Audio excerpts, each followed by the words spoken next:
Hai, Assalamualaikum. Selamat datang kembali ke dalam kelas cikgu.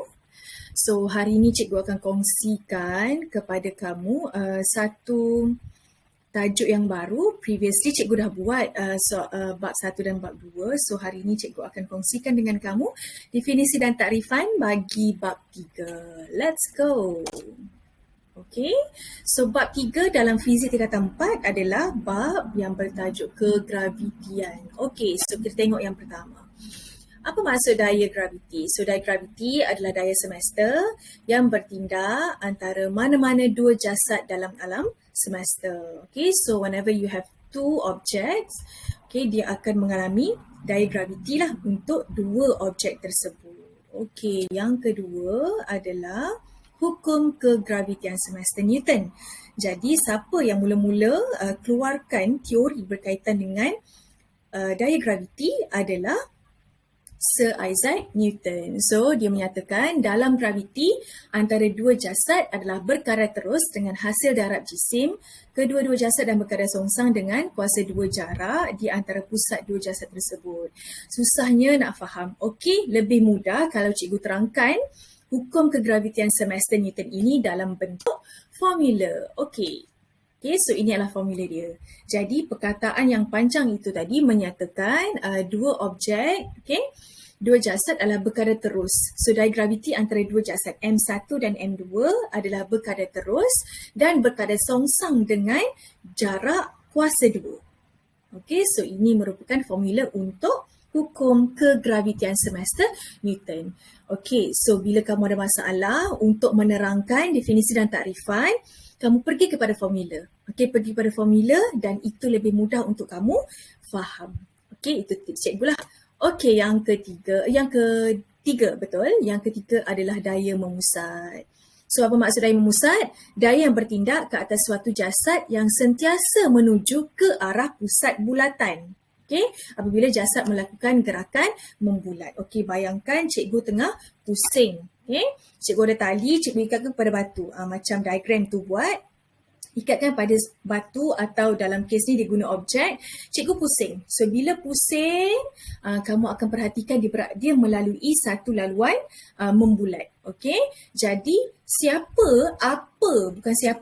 apa yang mengekalkan objek tersebut berada dalam keadaan membulat adalah yang tadi kita tengok, iaitu daya memusat. Okey, so formula daya memusat adalah V kuasa 2 per R dan setiap daripada simbol itu merujuk kepada maksud-maksud tersebut. Okey.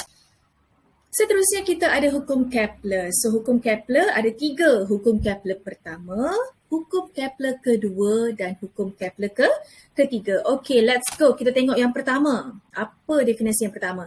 Orbit bagi setiap planet adalah elips dengan matahari berada di satu daripada fokusnya. Okey, hukum Kepler pertama dan kedua tak ada formula.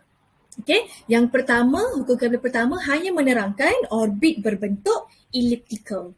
Okey, so kita pergi yang kedua adalah garis yang menyambungkan planet dengan matahari akan mencakupi luas yang sama dalam selang masa yang sama apabila planet bergerak dalam orbitnya. Yang ini juga merujuk kepada luas kawasan. Okey, luas kawasan. Cikgu hanya akan menerangkan definisi, so sebarang masalah, sebarang pemahaman berkaitan dengan definisi ini kita akan terangkan dalam Q&A kita next video. Okay? Hukum Kepler ketiga, ini baru ada formula. Okay? Kuasa 2 tempoh orbit planet adalah berkadar terus dengan kuasa 3 jejari orbitnya. So ini merujuk kepada jejari, okay, dan juga tempoh. Ini one and only formula dalam ketiga-tiga hukum yang kita terangkan tadi, yang cikgu terangkan tadi, ini merupakan hukum Kepler ketiga sahaja yang ada formula. Okey, kita tengok kepada satelit geopegon dan satelit bukan geopegon. Apa maksud satelit geopegon? Satelit yang berada pada orbit khas yang mengelilingi bumi dalam tempoh 24 jam dan sentiasa berada pada kedudukan geografi pada permukaan bumi. Okey, so bila kamu tengok satu satelit itu, kamu tengok dia tak bergerak. Okey, kenapa dia tak bergerak? Sebenarnya dia bergerak tapi pada tempoh gerakan bumi, iaitu 24 jam. Satelit bukan geopegun ialah berada pada kedudukan yang lebih rendah atau lebih tinggi daripada orbit geopegun, mempunyai orbit yang lebih pendek. Okey, satelit bukan geopegun mempunyai orbit yang lebih pendek dan berada pada kedudukan geografi yang berubah-ubah. Okey, so dia tidak tetaplah. Okey, seterusnya adalah halaju lepas. So, halaju lepas merupakan halaju minimum yang diperlukan oleh objek di permukaan bumi untuk mengatasi daya graviti dan terlepas ke angkasa lepas. Sebagai contoh, cikgu nak hantar satu probe. Okey, probe ni adalah robot lah untuk tengok kawasan ataupun untuk buat eksperimen di angkasa lepas. Okey, cikgu nak hantar probe melalui roket. So, cikgu kena tahu berapa nilai halaju roket tersebut supaya dia terlepas daripada atmosfera bumi dengan jayanya. Okey?